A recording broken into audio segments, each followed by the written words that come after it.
Thanks for everyone's patience. I had kind of something pop up just before getting ready, so I was a little bit behind in getting all the tools set up to be able to present. But yeah, so happy to see everyone. Welcome, 10th Doctor and Lalang and Bonnie and Jimmy and Humble Dancer. Wow, so good to see you here. I'm glad that you could.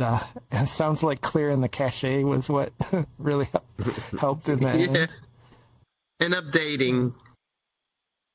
Oh, an update, of course. I'm glad that you got that straightened out. And Ender, welcome, Ender, as well. So, first, before we dive in, I just want to introduce something new. I was able to get a new laptop and get the Ricky Ricordo avatar over there to work this time. So I'm actually live streaming to a private Facebook group that's just, members of, our group here in the Love Letters to Star Trek. So it's not like a public broadcast. I've only invited, people that regularly attend. But the hope is to kind of introduce like another way to, to join in on the presentations. If you miss a day, I'll have it posted. And it's my intention to still keep the commentary like private. So when we do the shares towards the end, it's my plan to stop the stream. So I really just want to start recording and archiving the presentation piece and, provide another way, much like other communities might like broadcast to Discord with audio during a presentation. This will just be like another way to join in. So yeah, any feedback on that is welcome. Just hit me on Discord or when we do the shares and stuff. But I think I saw a hand though, Jimmy. You got a hand up there? Got some comment? I'm sorry. It can wait till Discord. I was just going to say that I don't think anybody really minds the shares. But if I am wrong, I apologize. But we can discuss it on Discord. It's nothing immediate. Sorry. Please continue. Yeah. Oh yeah, sure thing. This is just kind of like our first attempt, and I think we'll roll it into the program and find the comfortable way of doing it. I really encourage any feedback because it is a change, and all change is change. It's just that. So yeah, I look forward to the feedback and welcome anybody's opinion. And with that said, let's get rolling. Welcome to another event of Love Letters to Star Trek The Next Generation, our 3-year mission to review every episode.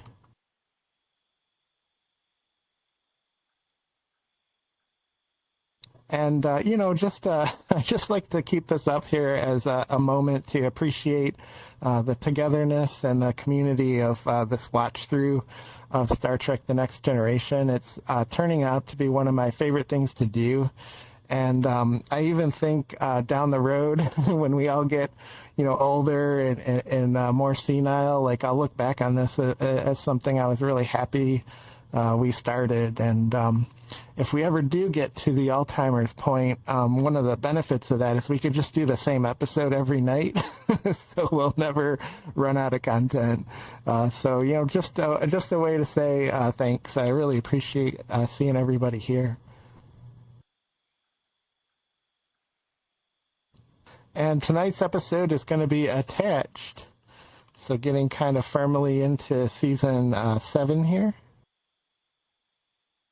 And, one of the things I've never noticed on any other watch through is that this is kind of like a telepathic, inside other people's minds trilogy. We got 3 episodes in a row that were about, kind of sharing thoughts instead of communicating verbally, where we had phantasms, Data kind of shared what was in his mind by hooking himself up to the holodeck and letting the holodeck like recreate what he was dreaming in his dream program, kind of giving his, friends and crewmates access to what was happening in his dreams. And then Dark Page, we had a really heavy telepathic episode where these species with really strong telepathic powers were actually like just communicating through mind imagery. And it's just fascinating to think about if that's ever going to be some way to communicate in the future. And then in this episode attached, we kind of have this technology angle yet again where there's kind of like a Neuralink that gets hooked up, and as it comes online slowly, Captain Picard and Dr. Crusher, they sort of start like hearing each other's thoughts, and it gets stronger and stronger as the episode moves forward. And a fun kind of trivia production note on this episode is it was written by Carl Sagan's son. So Carl Sagan was kind of like a prolific writer in addition to being kind of like a science generalist and advocate. And he wrote the very famous movie, which was based on his book Contact. And his son kind of followed in, father's footsteps as a writer and promoter of science fiction. So, yeah, we have Carl Sagan's son to thank for this episode.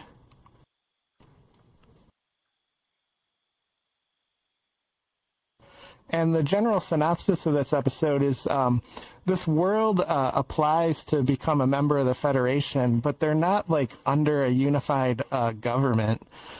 So it's kind of tricky to come and evaluate this application for the Federation, because normally they would want to see, that the world's worked out all of its conflicts and differences and actually has like a unified, set of values. And so the crew kind of approaches this task a little bit hesitantly, and they discuss it at times, about them having these like two separate governments. And also in the process of the captain and Dr. Crusher beaming down to start these kind of discourse on the Federation membership, they're actually deviated to the rival government, who kind of ultimately kidnaps them for interrogation. And that's how they get these devices installed that are starting to, share each other's thoughts out loud. So here in this scene that we're going to share here is kind of like the first instance where they discover that they're communicating without talking. So let's give this a watch, kind of a fun little scene.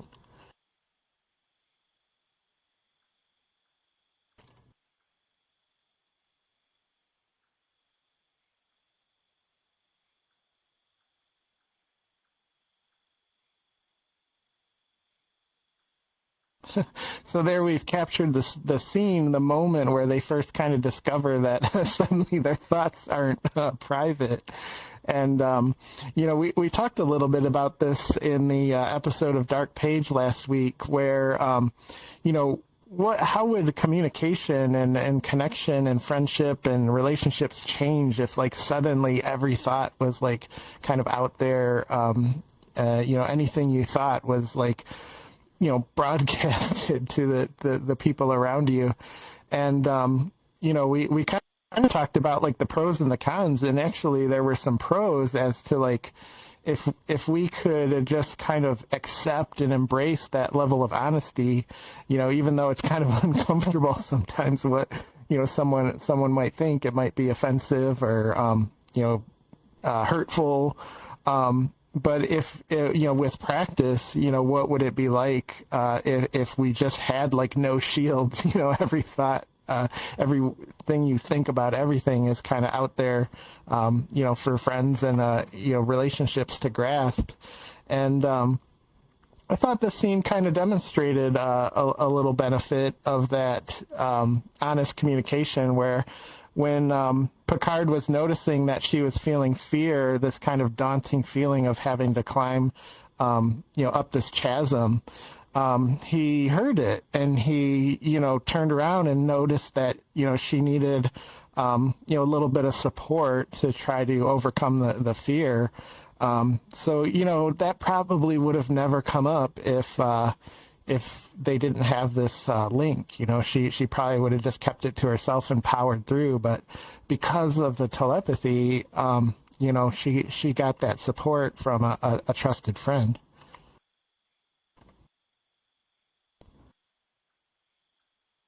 And, you know, another kind of oddity, fun production note of this episode is it's actually the last time in the series that Jean-Luc wears that kind of two-piece jacket format of uniform. And it's kind of funny, like in the very first watch through, I noticed like he sort of takes it off and just throws it aside because I think it's hot in the cavern, but it just struck me because he kind of throws it aside so casually, and that's the last we ever see of it. So you know, it's kind of a reminder that we're starting to come up on more and more lasts for the series. Like we had the last episode with O'Brien and Keiko. We also had the last episode with Guinan. So yeah, we're getting you know, closer and closer to getting through season 7. And I am still thinking about continuing with Deep Space Nine. So you know, haven't just fully figured out how I want to do it in which series and stuff, but I do think we're going to continue. But I really enjoy the TNG series here, so, you know, the commitment is there that we're definitely going to finish this, and I can't wait to have this feather in our cap of watching the whole series together.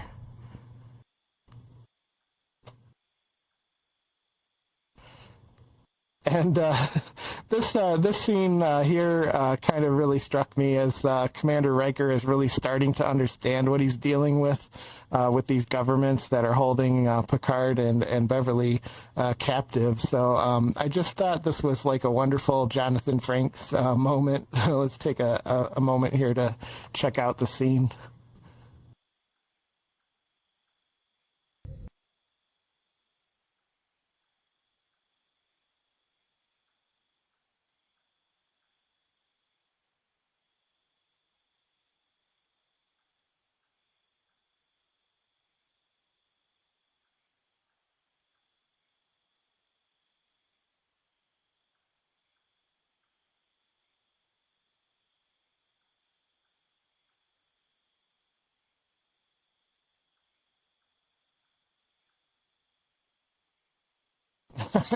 Sorry about that. I think it's time for a new mouse. I thought it was a battery, but it's like fighting me a little bit again.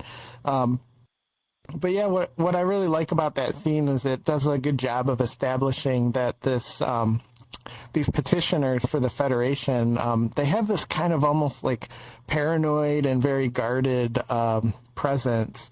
And in this scene, we learn that they also withhold information. So, like, they tell the commander, you know, hey, we've known all along, like, where your people are at. And, you know, just trust us. We have a plan. And of course, you know, when they're trying to petition to be a member of the Federation, I don't think withholding information is a really, you know, good strategy.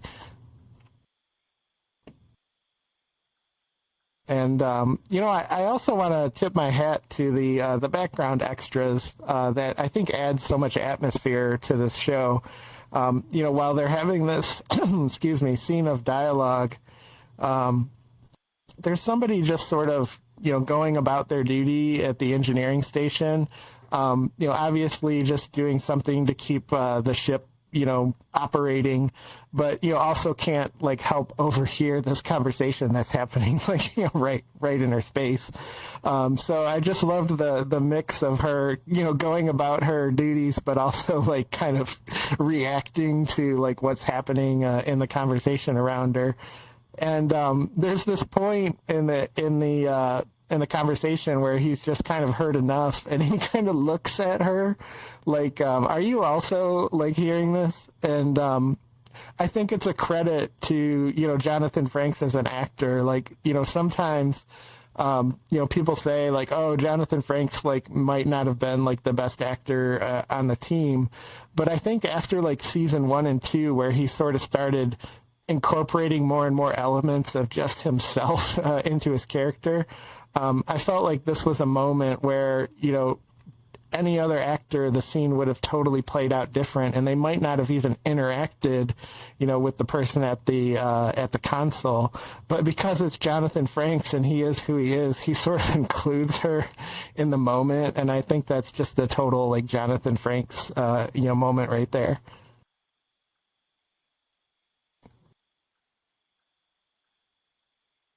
And I found the usage of lighting and color in this episode also really effective, as their guests kind of start setting up these security operations in the room that they're given on the Enterprise. They walk in and they see all these different equipment, all these different like security apparatuses and things. And if you notice, there's a lot of red color and kind of these really like dimmed, like undertone type of lights. And I think it does an effective job of just communicating that like unease, because red can be like a threatening color, right? It's like the color of fire, for example, like things that are dangerous to us, like kind of tend to be red. So, it's one of those really like loud, like wake up kind of colors. And I thought, whoever did the kind of lighting and, color palette design of this episode did a fantastic job.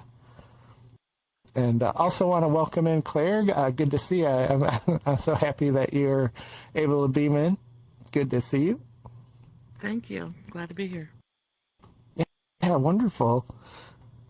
And I think this is a cool moment in the episode too, where they start to deepen their connection to one another. And they're finding out, like more and more about how each other thinks. So let's go ahead and check this out. If I could wrestle with my mouse effectively.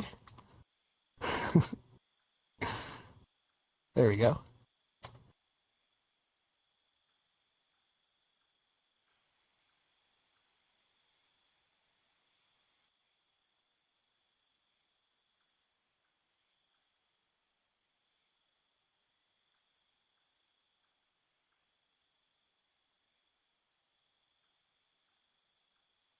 So sorry about the audio there. I wish the scene did have the audio, because I love when their conversation turns, which is another kind of look into this experience of all of a sudden having your thoughts like not private. Is she's telling the story with kind of this humorous tone, and the captain suddenly realizes that there's actually this kind of like regret underneath. And, because of their relationship, he pauses for a moment and he really kind of dives into that. Like, tell me, exactly like what you really felt. And, just kind of another example of how things would change if suddenly our thoughts, weren't private.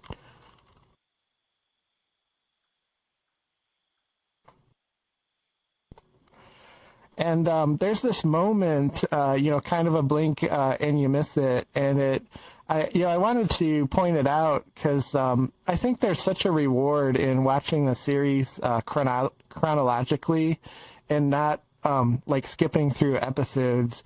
Because we've gotten to know the character of Captain Picard, and this kind of look of foreboding that he has as Dr. Crusher walks away, I believe is his character suddenly realizing that the secret, like, love that he's always had for Beverly is going to be found out.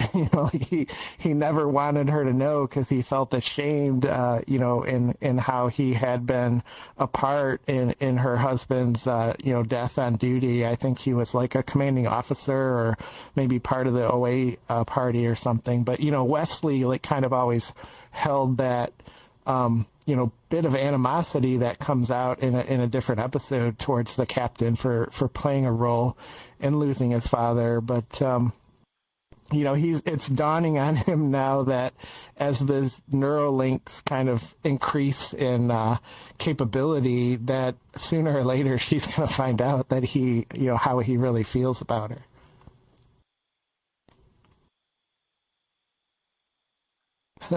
And I really wanted to call out Gates McFadden's like career as a dancer. She's always been like a dancer first, a choreographer, and a teacher. She even worked with Jim Henson a couple of times in the. She was the choreographer for Labyrinth and also like the Muppets Take Manhattan, and she did get like a scene in that movie. So you get to see Dr. Crusher in a Muppet movie. But what really struck me in this episode is like the contrast in how the captain and the doctor like walk down this hill. Like the captain's going just, head first. He's, stepping confidently, but like if he saw something and he had to stop, he'd probably have to like throw his arms out to get his balance and stuff. Whereas the doctor's kind of taking these little steps and she's keeping like perfect balance. So, if she encountered something, she could stop, right away because she's maintaining her the control of her movements and I mean, you can just like tell me you're a dancer without telling me you're a dancer right there. It's a totally awesome moment for Gates McFadden on screen.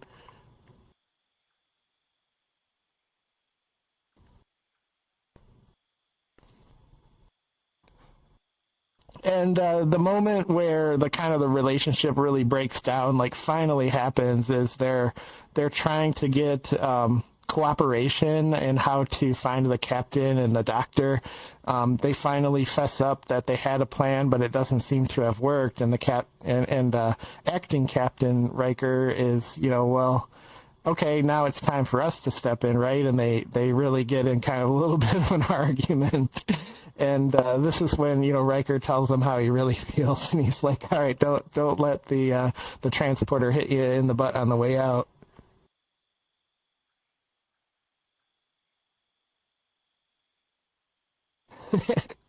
And this is one of the fun things about rewatching the Star Trek series is these were broadcasted around when I was the age of like maybe 12, 13, 14, 15, and I can remember like all the way back to the moments of watching it for the first time as a teenager, and her pronunciation of croissant like for some reason like really annoyed me when I was a teenager.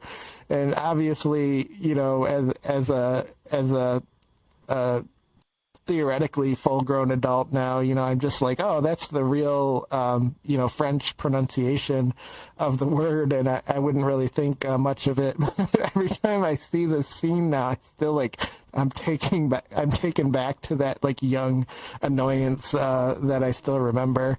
So I pulled up a YouTube video here, which is one of our French brothers just explaining exactly how to pronounce this word.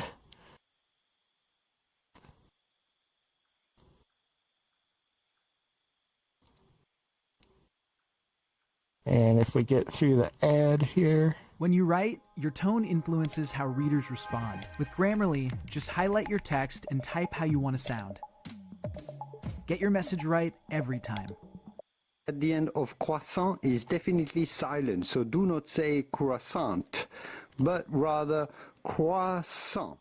Croissant, croissant, croissant.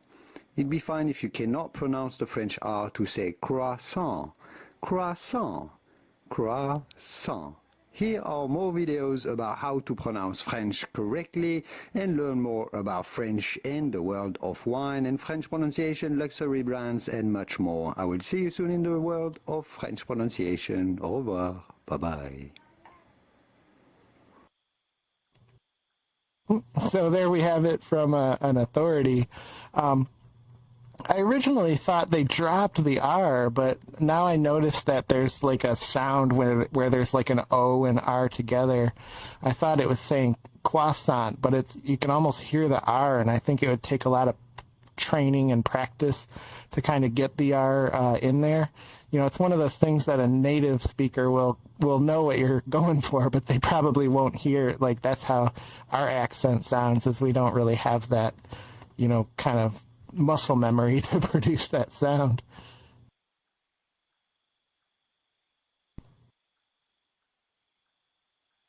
And, the other thing I loved about this scene is, it just takes me back to all the times that you had like a camp trip with friends or family or loved ones. And like sitting around a campfire, just like watching the stars and being outside and hearing, the songs of the birds and critters at night.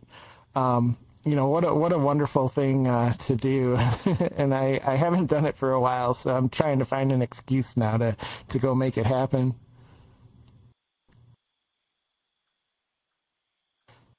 And there's kind of two really memorable scenes for me in this episode. And, one is when she challenges him, like, on his confidence when he says, like, oh, we're going to go this way. And she's like, wait a minute, you don't really know, do you? And he admits to it that, like, sometimes as a captain, he has to just pick a choice and sound like he knows to keep morale up. And then the other scene is this one right here where they kind of just find out, how exactly how like each other feels. Whoops.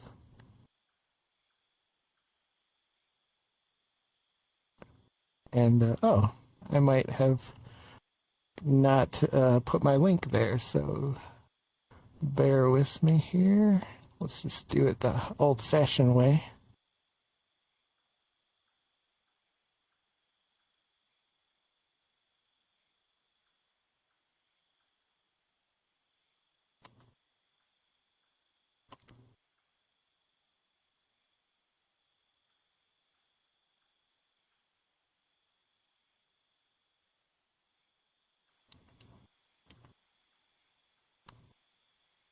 Oh no, it didn't record the audio again.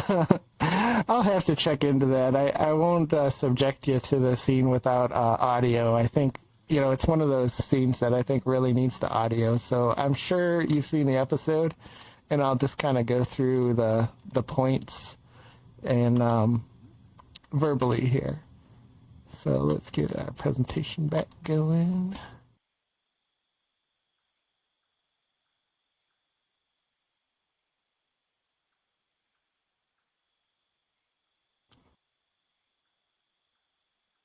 And catch up on our slide.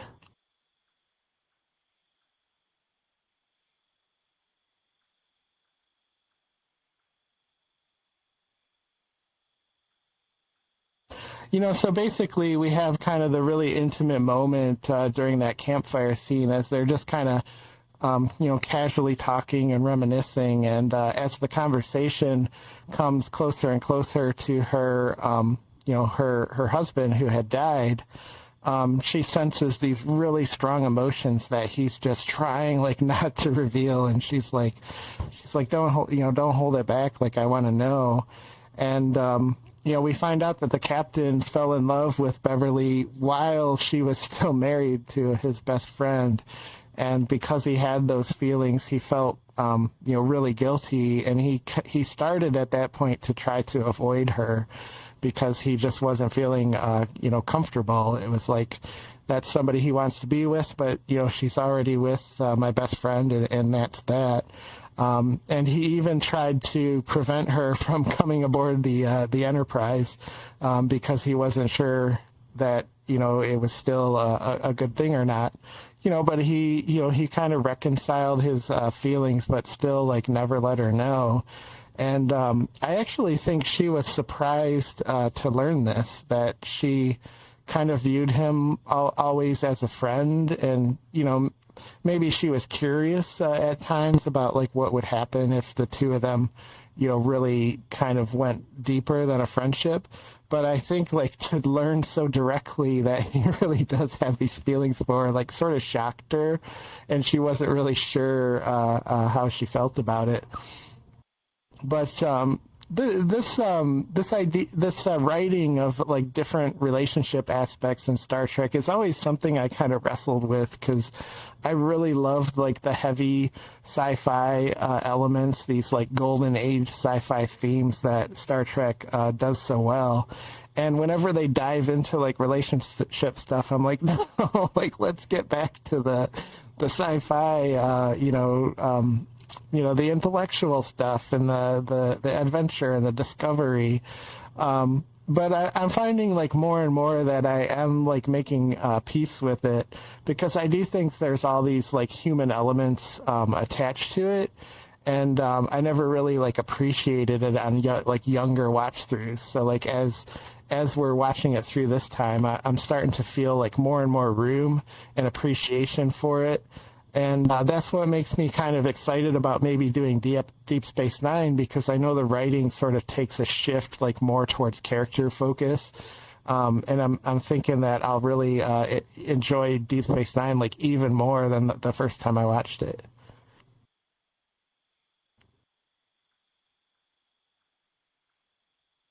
And, it's also hard not to watch this episode and kind of think of current events and like just how polarized, like social media and news outlets have made like we have all of these conflicting opinions now, and like everything's an argument. Everyone's trying to control the narrative. And, I think we've almost come to the point where we need an arbitrator. We need like a objective third party to just sort of like help,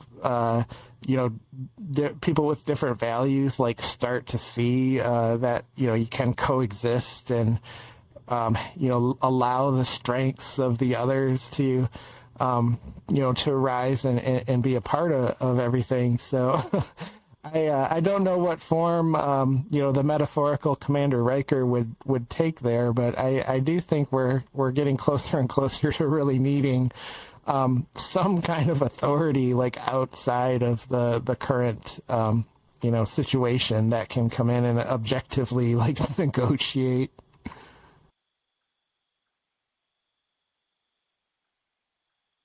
And Q's judgment is those who sacrifice their freedom for security will get neither.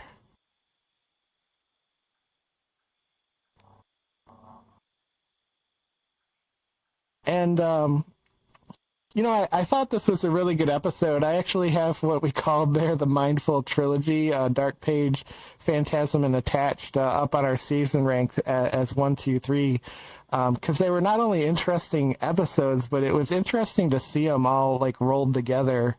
It's kind of like watching Dark City, The 13th Floor, and The Matrix like as a trilogy, because they were all like this, the world you think like isn't really the world kind of movies. And I really enjoyed all three of those movies for their own like approach to the kind of the same topic.